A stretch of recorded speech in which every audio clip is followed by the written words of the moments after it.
नमस्कार विद्यार्थी मित्रांनो, मी विकी वडकुते आपल्या स्पर्धा परीक्षेच्या ड्रीम विजन या यूट्यूब चॅनलवर आणि स्पर्धा परीक्षेच्या ड्रीम विजनवर या ॲप्लिकेशनवर सगळ्यांचं स्वागत करत आहे। मी आज आपल्यासाठी संयुक्त पूर्व परीक्षा गट ब म्हणजे कंबाईन ज्याला आपण म्हणत असो PSI, STI आणि ASO याची जी कंबाईन परीक्षा आज झालेली आहे 8 ऑक्टोबर 2022 ची परीक्षा, त्यामधील गणिताच्या प्रश्नाचे स्पष्टीकरण आणि संभाव्य उत्तरे पाहतोय। हे आयोगाचे आन्सर नाहीयेत, आपण संभाव्य पाहतोय। आन्सर की जेव्हा येईल तेव्हा येईल, त्यावेळेस तुम्ही या आन्सर सोबत मॅच करून बघा किती बरोबर आलेत किती चुकलेत।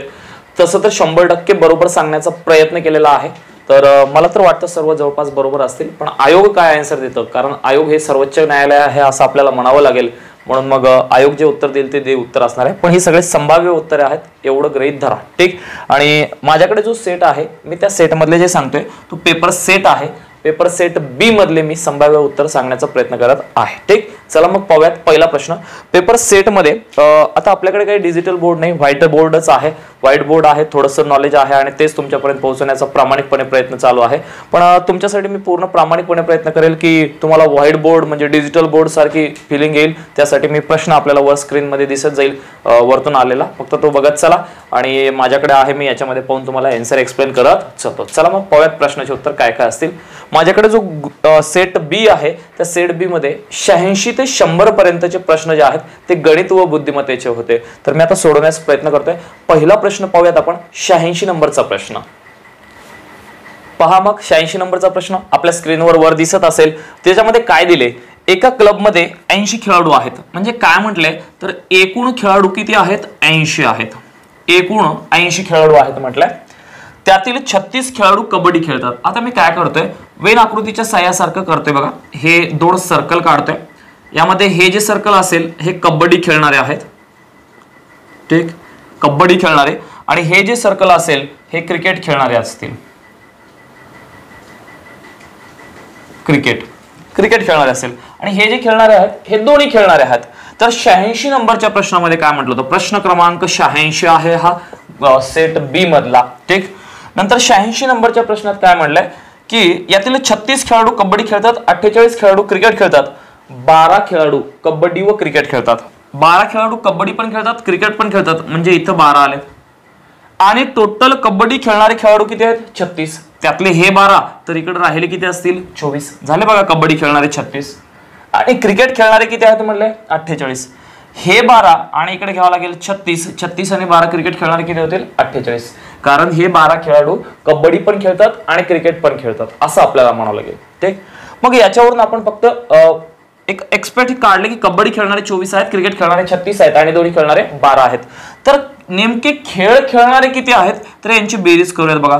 24 + 12 + 36 यांची बेरीज किती येते, 6 2 8, 8 आणि 4 12, 12 2 हातचा आला 1, 3 आणि 1 4, 5 6 7, म्हणजे 72 खेळाडू असे असतील जे एकतर क्रिकेट खेळतात किंवा कबड्डी खेळतात, दोनपैकी काहीतरी खेळतात, किंवा काही खेळाडू असे आहेत की जे दोन्ही खेळतात, ठीक।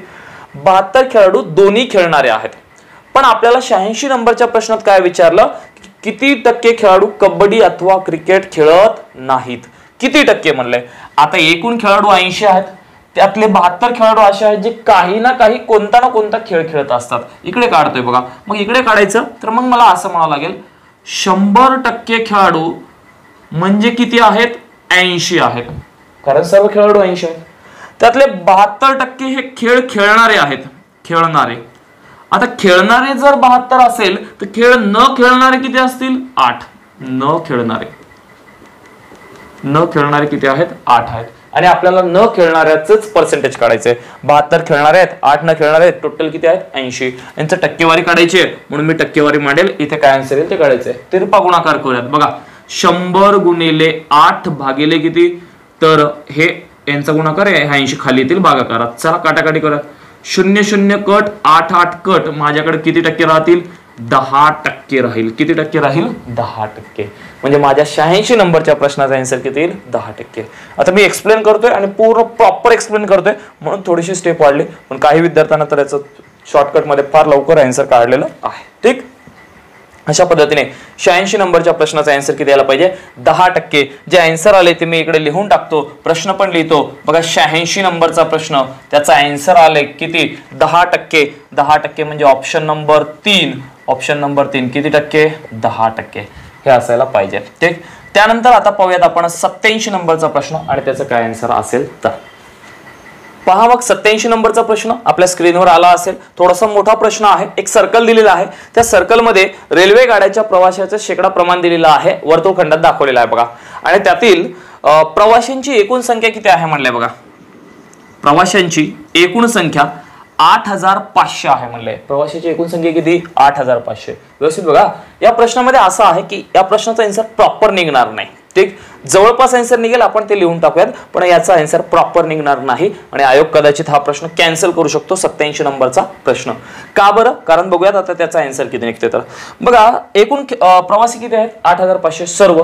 पण आपल्याला विचारलेत कोणत्या कोणत्या गाडीचे, तर आपल्याला म्हणले एस, एम आणि यल यांच्या गाड्यामध्ये प्रवास करणाऱ्या व्यक्तींचा सरासरी प्रवासी संख्या विचारली. कोणती विचारली? सरासरी. आता मला सांगा यस मध्ये टक्केवारी किती दिली रे बाबांनो? तर मी म्हणेल 24% दिले सर.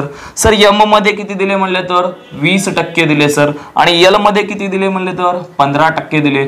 आणि या तिघांची जर बेरीज केली तर किती टक्के होते रे बाबांनो? 59% होते. किती टक्के होते? 59%. आता आपल्याला या 8500 चे सरळ सरळ 59% काढायचे. 59% म्हणजे किती व्यक्ती? तर आपण काढून घेऊयात बघा. 8500 चे मी इथे काढतोय, व्यवस्थित समजून घ्या.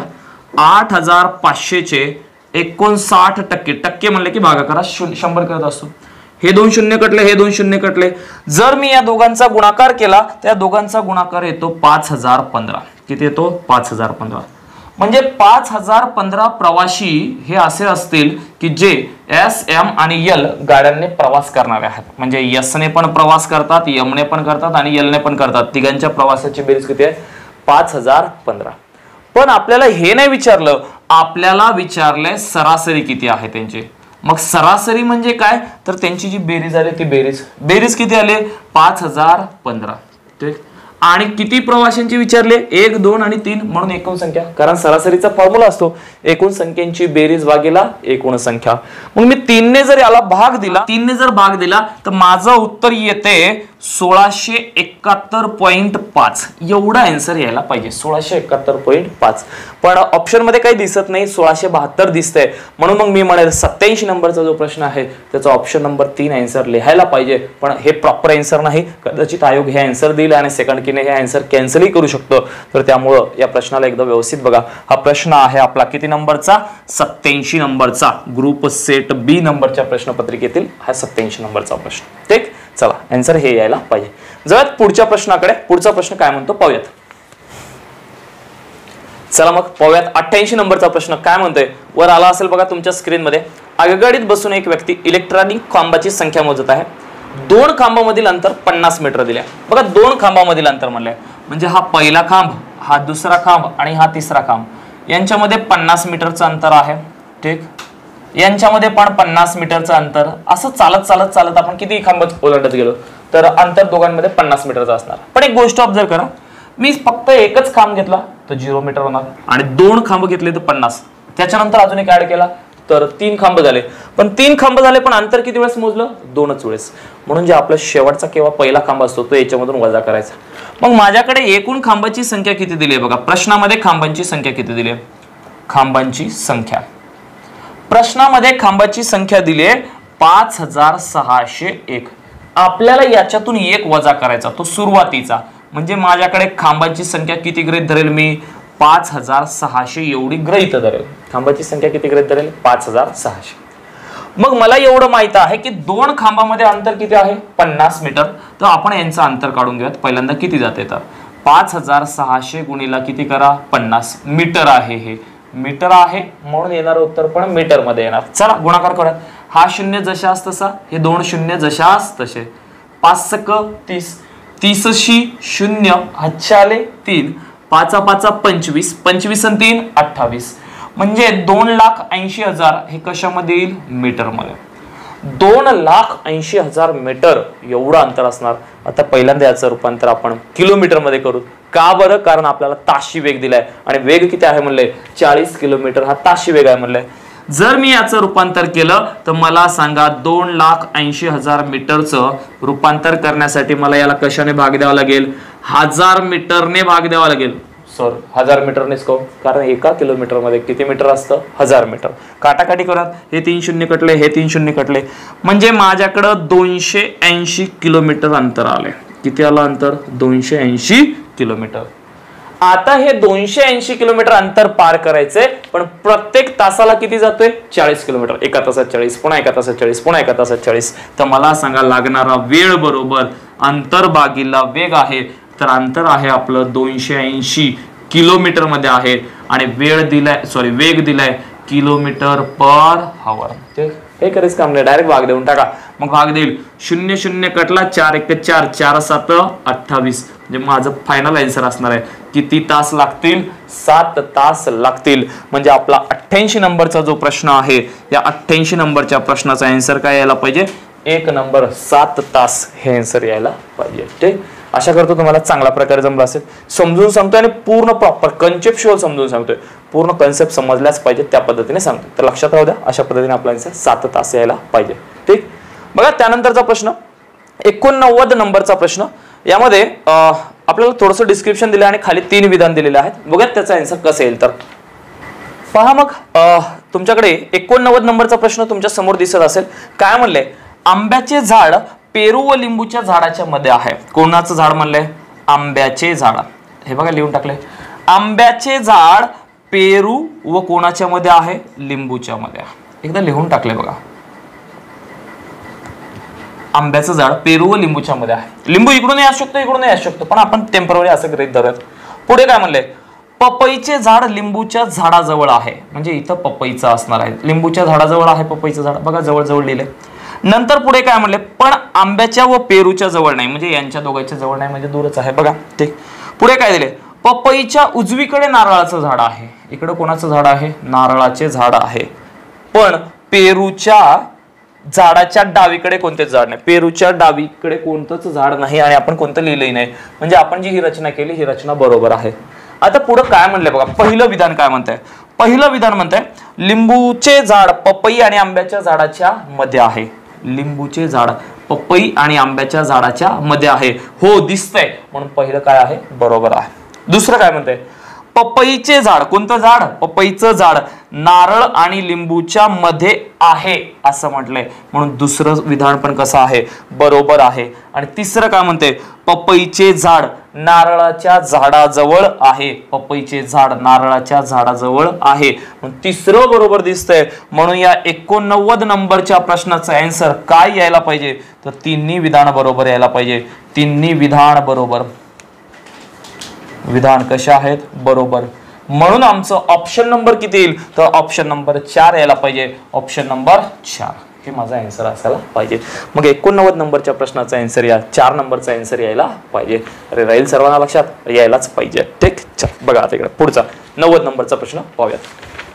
पहा, मग सेट बी मधला 90 नंबरचा प्रश्न तुमच्या समोर आला असेल. तुम्हाला थोडीशी फिलिंग बी आली असेल की डिजिटल बोर्ड सारखं वरून आपल्याकडे प्रश्न आलेला आहे. बघा मग प्रश्नामध्ये काय म्हणते, ABCDEF एका ओळीत उभ्या आहेत.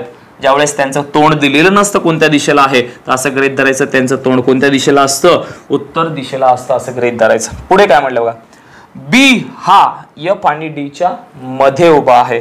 काय म्हटलंय बघा, बी हा F आणि कोणाच्या D च्या, बी हा F आणि D च्या मध्ये उभा आहे. पुढे काय दिलं, E हा A आणि C च्या मध्ये उभा आहे. E हा A आणि C च्या मध्ये उभा आहे. A हा F किंवा D च्या लगेच पुढे नाही. A हा F किंवा D च्या लगेच पुढे, म्हणजे इथं किंवा इथं नाही, नाहीच तो दूर आहे तर मग राहू द्या असंच. नंतर पुढे काय दिले, C हा D च्या पुढे नाही. C हा D च्या पुढे नाही, नाहीच आहे तो, लगेच पुढे नाही म्हणजे अंतरा सोडून आहे.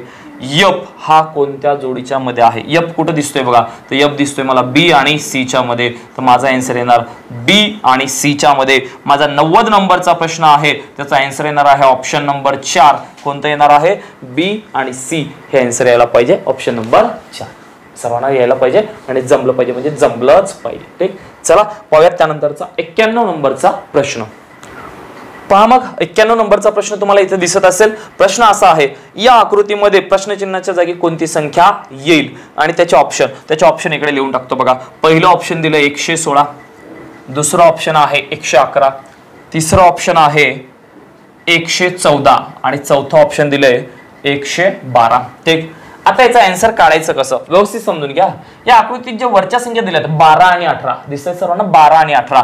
मी त्या 12 आणि 18 ची पहिल्यांदा काय करतो बघा, बेरीज करतो. तर 12 आणि 18 ची बेरीज किती येते, 30.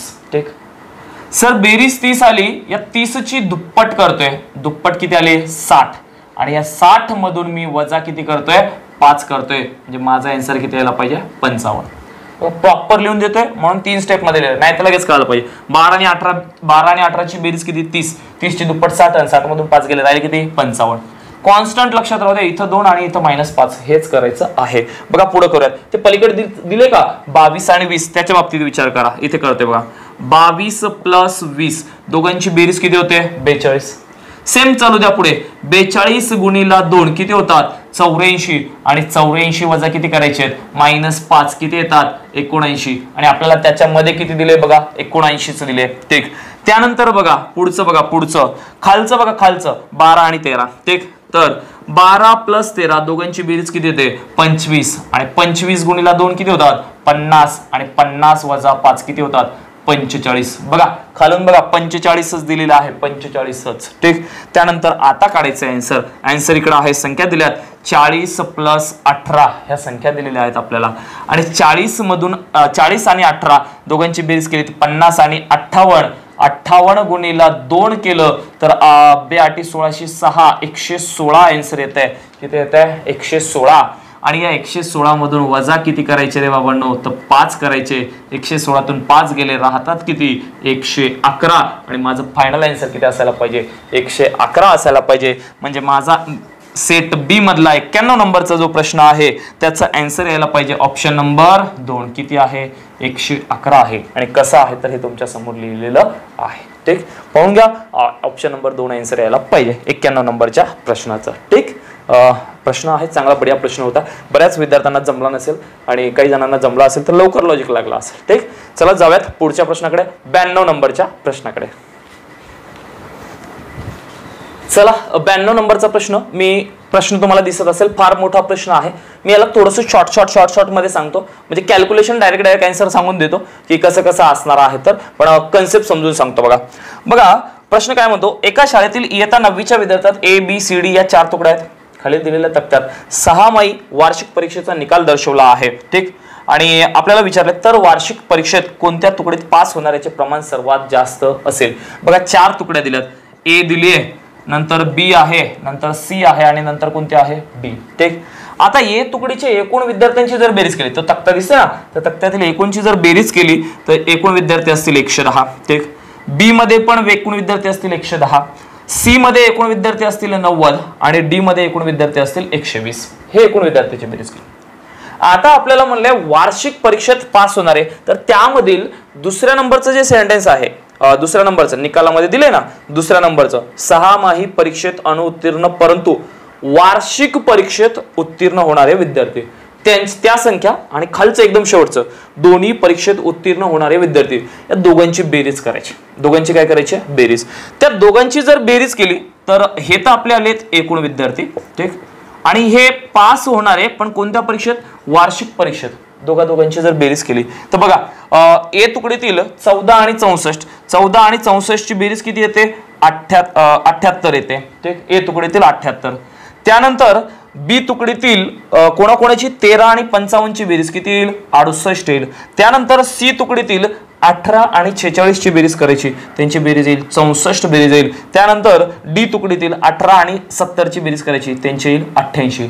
यांचं काढायचं टक्केवारी, बस कोणाची टक्केवारी जास्त आहे 110 पैकी 78, 110 पैकी 68, 90 पैकी 64 आणि 120 पैकी 88. साहजिक पाहिलं तरी आन्सर यायला पाहिजे संख्या कोणाची जास्त आहे, पण तरी बी टक्केवारी सांगतो. टक्केवारी काढा बघा, 110 गुणिले x टक्के बरोबर भागाकारात किती 78. आणि जर याला तुम्ही सॉल्व्ह केलं, तर याचा आन्सर किती येते बघा, आन्सर सांगून देतो डायरेक्ट. याचा आन्सर येत आहे 70.9. हे माझा आन्सर येईल 70.9.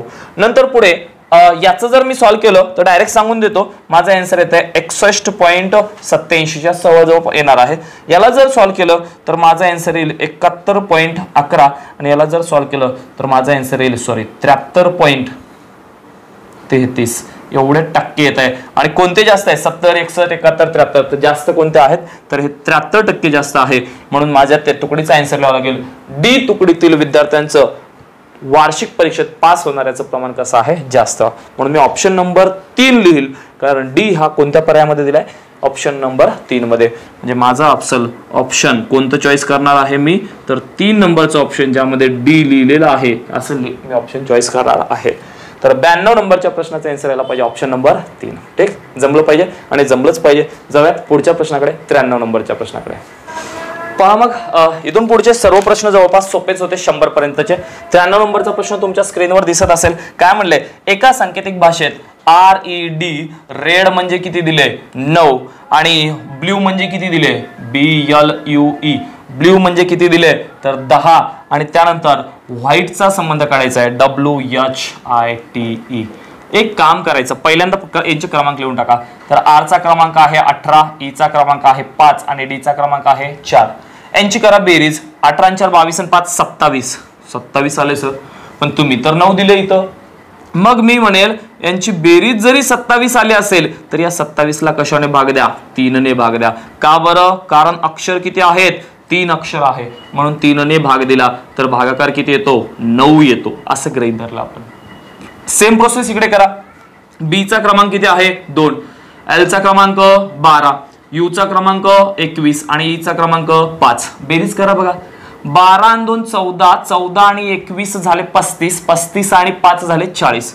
बेरीज किती आले 40 आले. सर याला 4 ने भाग द्यायचा कितीने भाग 4 ने 1 2 3 आणि 4 नेच का बरं कारण अक्षर किती आहेत 4 आणि 4 ने भाग दिला तर कितीचा भाग जातो 10चा. बघा 10चा भाग गेला हे इथे 9चा भाग गेला होता. ठीक सेम प्रोसेस करा. यांचे क्रमांक लिहा पटापट. W चा क्रमांक 23 H चा क्रमांक किती असतो 8 I चा क्रमांक 9 क्रमांक 5 असले पाहिजे. T चा क्रमांक 20 E चा क्रमांक 5. चला बेरीज करत पटापट 23 आणि 8 झाले तर 31 31 आणि 9 झाले 40 40 23 60 60 आणि 5 65. बेरीज किती झाली 65. इथं अक्षर 3 होते म्हणून 3 ने भाग दिला. इथं अक्षर 4 होते म्हणून 4 ने भाग दिला. इथं अक्षर आहेत किती 5 आहे 5 अक्षर आहेत म्हणून 5 ने भाग देणार आणि 5 ने भाग दिला तर उत्तर किती यायला पाहिजे 13. म्हणजे माझं जे प्रश्न आहे 93 नंबरचा त्याचं उत्तर यायला पाहिजे 13 ऑप्शन नंबर 1 हे आन्सर यायला पाहिजे. ठीक चला तुम्ही पण हेच लिहिलं असेल अशी अपेक्षा करतो. इथून पुढचे सोपे प्रश्न आहेत पटापट सांगून देतो समजून घ्या आणि लिहून ठेवा वाटल्यास तुमच्या कामी पडणार आहे. त्यानंतरचा बघा 94 नंबरचा प्रश्न हे जशाच तसं ठेवतो. 94 नंबरचा प्रश्न गृहीतक होतं विधान होतं सिगारेट ओढणे हे आरोग्यासाठी हानिकारक आहे अशी माहिती सिगारेट पाकिटावर छापलेली असते कारण गृहीत काय करणार आपण त्यावर सिगारेट पाकिटावर लिहिलेली माहिती लोक वाचतात म्हणले. ठीक नंतर काय बऱ्याच व्यक्ती सिगारेट पाकिटावरील दिलेली इशाऱ्याने गांभीर्याने विचार करतात. काही जण करतात काही जण नाही करत असं आपल्याला गृहीत धरावं लागेल. मला वाटतं या प्रश्नाचा आन्सर दोन्ही विधाने बरोबर द्यायला पाहिजे. आता आयोगाच्या मनावर आहे काय आन्सर देते. तर 94 नंबरच्या प्रश्नाचा आन्सर एक तर 3 नंबर द्यायला पाहिजे असं वाटतंय. ठीक कधी कधी आयोग दोन्ही चूकही देऊ शकतं कारण जो सिगारेट पितो तो घेण्यासाठी जातो आणि घेण्यासाठी वाचलं तरी त्याला काही फरक पडत नाही असा एक अंदाज काढू शकतो. म्हणून आपण दोन्हीही चूक असंही म्हणू शकतो. आता आयोग काय आन्सर देते त्यावर पाहूयात 94 नंबरचा प्रश्न. ठीक चला मग त्यानंतरचा प्रश्न पाहूयात 95 नंबरचा प्रश्न. बघा मग त्यानंतर 95 नंबरचा प्रश्न त्यामध्ये दिले जर इंग्रजीमधील ए ते एम अक्षरे जशाच तशी लिहिली म्हणजे 1 ते 13 पर्यंत 1 2 3 4 5 ABCD असं लिहून टाकले आणि त्यानंतरच्या एन अक्षराला 0 दाखवलं. एन अक्षराला काय दाखवलं 0 आणि तिकडून O ते Z पर्यंत क्रमांक लिहित असताना -1 -2 -3 -4 -5 असं लिहिलंय. तर त्याच भाषेत सक्सेस हा शब्द कसा लिहिता असं म्हणते बघा SUCCESS सक्सेस हा शब्द कसा लिहिसाल असं म्हटलंय. बघा जर मी ती मांडणी केली व्यवस्थित लिहिली तर S चा क्रमांक किती येतो -5 येईल. आता व्यवस्थित ABCD मांडली इकडून M ते अशी मांडले आणि S चा क्रमांक किती येईल -5 येईल. ठीक नंतर बघा U चा क्रमांक किती येईल तर मला वाटतं U चा क्रमांक किती यायला पाहिजे -7 यायला पाहिजे. किती यायला पाहिजे -7. C चा क्रमांक सरळ सरळ घ्यायचा याच्यात काय डाऊट नाही याच्यामध्ये पण काय डाऊट नाही याच्यामध्ये पण काय डाऊट नाही आणि हा तर आहे सॉरी E चा क्रमांक 5 हा -5 आणि हा पण काय घ्यायचा आहे -5. या सगळ्यांची करायची आहे बेरीज, सगळ्यांची करा म्हणा बेरीज आणि आन्सर काय येईल ते सांगायचं आहे. बघा आन्सर करूयात. -5 आणि -7 या दोघांची बेरीज किती होते तर -12. -12तून 3 गेले -6 सॉरी -9 -9 मधून प्लसचे 3 गेले तर येईल -6. -6 मधून +5 गेले राहिले -1 -1 आणि -5 तर झाले -6 -6 आणि -5. माझा आन्सर यायला पाहिजे -11. एवढं माझा आन्सर यायला पाहिजे. ऑप्शन नंबर 1 हे माझा आन्सर यायला पाहिजे. Option number 1. ठीक. तर 95 नंबरच्या प्रश्नाचं येईल ऑप्शन नंबर 1 आन्सर. ठीक. चला मग पाहूयात 96 नंबरचा प्रश्न. 96 नंबरचा प्रश्न काय म्हणतो 1 ते 97 पर्यंतच्या नैसर्गिक संख्यांची सरासरी काढायची आहे. आता सरासरीचा फॉर्म्युला काय असतो बघा. सरासरी बरोबर पहिली संख्या अधिक शेवटची संख्या आणि भागाकारात 2. जर संख्या क्रमवार आल्या असेल, संख्या कशा पाहिजे क्रमवार म्हणजे बॅक टू बॅक आल्या असेल तर हा फॉर्म्युला लावून टाकायचा, आपली सरासरी येऊन जाईल. सांगा मग पहिली संख्या दिली 1, शेवटची संख्या दिली 97 आणि भागाकारात 2. 97 ने 1 होतात 98 आणि 98 ला 2 ने भाग दिला तर माझा आन्सर येईल किती येईल 49. मग माझी सरासरी किती असायला पाहिजे 49 असायला पाहिजे. सरासरी किती असायला पाहिजे 49. जमेल सर्वांना, जमलंच पाहिजे. 49 सरासरी असेल. 96 नंबरच्या प्रश्नाचं आन्सर येईल ऑप्शन नंबर 4 49 यायला पाहिजे. चला मग पाहूयात पुढचा प्रश्न. 97 नंबरचा प्रश्न काय म्हणतो. 97 नंबरचा प्रश्न बघा तुमच्या स्क्रीनवर आला असेल. फार सोपा प्रश्न आहे. 250 मीटर लांबीची रेल्वेगाडी ताशी 45 किमी वेगाने धावते तर 250 मीटर लांबीच्या प्लॅटफॉर्मला ओलांडण्यासाठी किती वेळ लागेल. वेळ विचारला तर वेळेचा फॉर्म्युला काय असतो बघा. वेळेचा फॉर्म्युला असतो अंतर भागिला वेग गुणिला 18/5. चला काटाकाटी करूयात बघा. अंतर दिले तर अंतर देत असताना 250 रेल्वेचं दिले आणि प्लॅटफॉर्मला ओलांडते त्याचं 250 घ्यायचं. वेग किती दिलाय तर वेग म्हणावं लागेल मला प्रश्नामध्ये दिलाय 45 आणि समोरच्या 18/5 जशास तसे. ठीक. चला बेरीज करूयात. 200 250 झालेत 500. 500 भागिला 45 गुणिले 18/5 काटाकाटी करत 9 1 9 9 2 18 9 5 45 त्याला भाग दिला 100चा भाग गेला याने भाग दिला 20चा भाग गेला आणि 20 दोन्ही किती होतात 40 होतात आणि येणारं उत्तर कशामध्ये येईल सेकंदामध्ये येईल. सेकंदामध्ये. एवढे मांडणी करा काटाकाटी करा तुमचा आन्सर येऊन जाईल. किती सेकंद 40 सेकंद. म्हणजे 97 नंबरच्या प्रश्नाचा आन्सर यायला पाहिजे 40 सेकंद यायला पाहिजे. किती यायला पाहिजे 40 सेकंद. आणि जवळपास सगळ्यांचा आला असेल. फार सोपे प्रश्न आहेत हे. सरळ सेवेला विचारण्यासारखे प्रश्न आहेत. ठीक. बघूयात त्यानंतरचा 98 नंबरचा प्रश्न काय म्हणतो व्यवस्थित समजून घ्या. 98 नंबरचा प्रश्न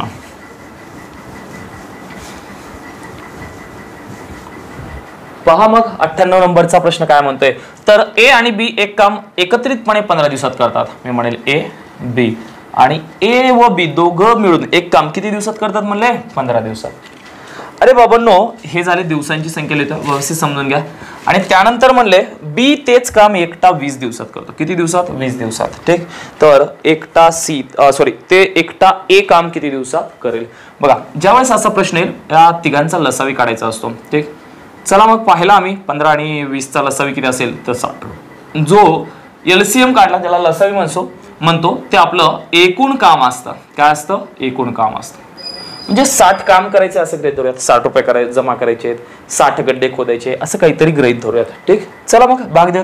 आता ए चे कामाचे दिवस दिले नाहीत म्हणून काही भाग देऊ शकत नाही. तर इथं आपण ए ची क्षमता काढू शकत नाही. क्षमता ए ची नाही काढू शकत. बरं बी ची क्षमता काढायची तर बी ची क्षमता काढू शकतो. 20 ने 60 ला भाग दिला कितीचा भाग गेला 3चा. म्हणजे 3 काम तो प्रत्येक दिवशी करतो. एका दिवसाला 3 काम. ठीक. नंतर दोघांची म्हणले तर ए प्लस बी 15 1 15 15 चौक 60 4 काम दोघं मिळून एका दिवसात करतात. व्यवस्थित बघा. समजा जर मी म्हणलं ए आणि बी ला मी कामाला पाठवलं तर त्यांनी एका दिवसात 4 काम करतात. पण मला त्यातलं माहित आहे एकटा बी किती करतो 3 करतो. राहिलेलं काम ते एनं केलं असेल तर मग ए ची क्षमता किती आली असेल तर ए ची क्षमता आली असेल 1 काम प्रति दिवस. हे ए ची क्षमता आली. म्हणजे ए हा एका दिवशी एकच काम करू शकतो. कसं काय सर परत एकदा सांगा बघा. दोघं मिळून 4 करायले बी न 3 दिले तर राहिलेलं ए न दिला असं राहिला किती 1 ए न दिलंय. मग ए ला काम करायचंय किती तर मी म्हणेल 60 कामला जर 1 ने भाग दिला तर माझं उत्तर येणार 60. म्हणजे ए ला किती दिवस लागतील 60 दिवस लागतील. ठीक.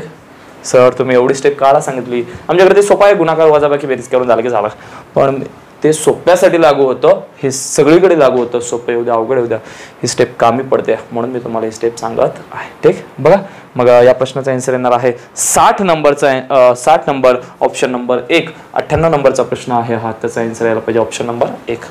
बघा त्यानंतर 99 नंबरचा प्रश्न तुमच्या स्क्रीनवर येईल, पहा समोरून 99 नंबरचा प्रश्न नफा तोटावर आहे. फार सोपा प्रश्न होता हा, पण सरळ सेवेचाच प्रश्न आहे. तुम्ही काय केले ते बघूयात. बघा काय केले तर रवीने सुधीरला, पहिल्यांदा रवीकडे एक वस्तू होती, ती रवीने सुधीरला विकली, पण सुधीरला विकत असताना त्याने 6% नफ्याने विकली. 6% नफा म्हणजे 100वर 6 रुपये म्हणजे 106 घ्यावं लागेल है ना. आणि या सुधीरनं काय केली, ती वस्तू गोपालला विकली. कोणाला विकली? गोपालला. पण गोपालला विकत असताना त्यानं तोट्यावर विकले, पण किती तोटा झाला त्याला? 100वर 5% तोटा, म्हणून किती घ्यावं लागेल? 95. ठीक, त्यावेळेस गोपालची खरेदी किंमत किती आहे तर गोपालनं दिले 2014 रुपये असं म्हणलं. ठीक, असं झालं. ठीक, तर आपल्याला रवीकडे किती रुपयाला होती ते माहित नाही, म्हणून आपण एक्स गृहीत धरणार, यांचा करा गुणाकार, आणि हे किती आले? 2014. एवढं मान्य करा, तुमचा आन्सर येईल. मी म्हणेल बघा एक्स बरोबर 2014, ह्या संख्या तिकडे नेऊयात, तर मी म्हणेल 100 भागीला येईल 106, आणि इकडे येईल 100 भागीला किती येईल? 95. चला काटाकाटी करूयात. तर काटाकाटी केल्याच्या नंतर याची जर आपण काटाकाटी केली तर आपला आन्सर येतंय 2000. काटाकाटी करून पहा, आन्सर तेवढंच येणार आहे. म्हणजे सुरुवातीला ती वस्तू किती रुपयाला होती? 2000 रुपयाला होती. म्हणजे 99 नंबरच्या प्रश्नाचा आन्सर यायला पाहिजे 2000, एवढं यायला पाहिजे ऑप्शन नंबर 1. सेट बी मधलं 99 नंबरचा प्रश्न ऑप्शन नंबर 1. आणि त्यानंतरचा प्रश्न, शेवटचा प्रश्न, 100 नंबरचा प्रश्न. या प्रश्नाचा व्हिडिओ मी आपल्या सगळ्यात पहिल्यांदा आपल्या युट्यूब चॅनलला टाकलेला होता अगोदर. याच्यावर मागच्या वेळेस राज्यसेवेला का कंबाईनला प्रश्न आलेला आहे, तो व्हिडिओ तिथे लिंक दिलेली आहे, तिथून पाहून घ्या तुम्ही. तर तो एक व्हिडिओ, सरासरी वेग काढायचा कसा, तोही महत्वाचा आहे. मागच्या वेळेस पण यावर प्रश्न आला होता, आताही आला, आता तर सोपा आलाय. बघा एक व्यक्ती मुंबईहून पुण्याला जात असताना 4 किलोमीटर पर हवरने गेला, येत असताना 6 किलोमीटर पर हवरने आलाय. अंतर सारखं असतं, त्यावेळेस फॉर्म्युला असतो बघा, सरासरी वेग बरोबर, सरासरी वेग बरोबर दोनच फॉर्म्युले दिले असेल तर 2 गुणिला ए व बी लिहायचं, आणि इथं भागाकारात लिहायचं, सॉरी ए प्लस बी असं लिहायचं. ठीक, मग मला सांगा 2 गुणिला 4 गुणिला 6 आणि 4 प्लस 6. चला गुणाकार करूयात. 6 6 24, 24 दोन्ही 48, 48 6 4 10ने भाग द्यायचा, आणि 10ने भाग दिला तर माझा आन्सर येणार आहे 4.8 किलोमीटर पर हवर. हा सरासरी वेग असणार आहे. म्हणजे 100 नंबरच्या प्रश्नाचा आन्सर सुद्धा यायला पाहिजे ऑप्शन नंबर 1, 4.8 किलोमीटर पर हवर. हा झाला एक सेट बी. माझ्याकडे होता कोणता सेट तर मी म्हणेल बी नावाचा सेट होता. तुमच्याकडे कोणता सेट आहे त्यामध्ये प्रश्न पहा आणि आन्सर काढण्याचा प्रयत्न करा. नक्कीच कमेंट करून सांगा तुम्हाला हा व्हिडिओ कसा वाटला, आणि प्रश्नाची लेवल मागच्या वर्षीच्या प्रश्नपत्रिकेपेक्षा कशी होती एकदा मला कमेंट करून सांगा. हे परत एकदा सांगतो, हे जे आपण आन्सर सांगितलेत हे संभाव्य आन्सर होते, आणि डिजिटल बोर्ड सारखंच व्हाईट बोर्डवर सांगण्याचा प्रयत्न केलेला आहे. बघूयात आता आयोग आन्सर की आल्याच्या नंतर काय काय आन्सर देतं. तुम्हाला हा व्हिडिओ कसा वाटला नक्कीच सांगा. व्हिडिओ आवडला असेल तर नक्कीच आपल्या चॅनलला सबस्क्राईब करा, लाईक करा आणि शेअर करा, आणि कमेंट करत चला की व्हिडिओ कसा वाटतोय. तर नक्कीच पुढच्या पेपरला आल्याच्या नंतर परत प्रश्नाचा ॲनालिसिस मी परत तुमच्यासाठी घेऊन येईल. आता आपण इथं थांबूयात, भेटूयात पुढच्या व्हिडिओमध्ये. सर्वांना जय हिंद, धन्यवाद.